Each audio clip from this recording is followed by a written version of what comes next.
Justin Arana is now one step closer to his dream of representing the Philippines. The Converge big man has joined the Gilas Pilipinas pool and is ready to put in the work as he fights for a spot in the team heading into the 2026 Asian Games.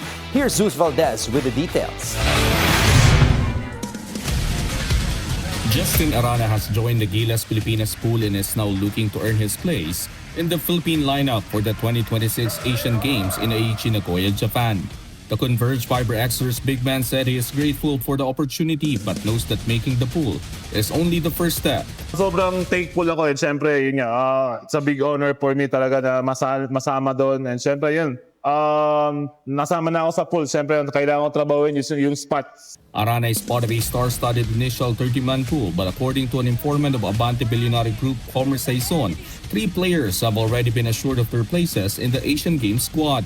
Robert Bolek, Xavier Lucero, and Cedric Beerfield are reportedly locked in for the Gilas lineup as the Philippines prepares to defend its men's basketball gold medal in Aichi, Nagoya. For Arana, however, the challenge is still ahead. The 6'7" forward center knows he will have to adjust to a different level of competition, particularly against the bigger players he will face on the international stage.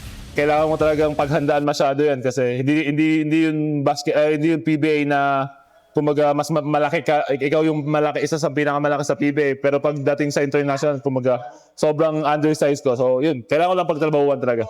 Despite the size disadvantage, Arana is determined to give his all for the opportunity to represent the country. Bolik, Lucero, and Beerfield may already have their spots assured. But for Arana, the mission is clear.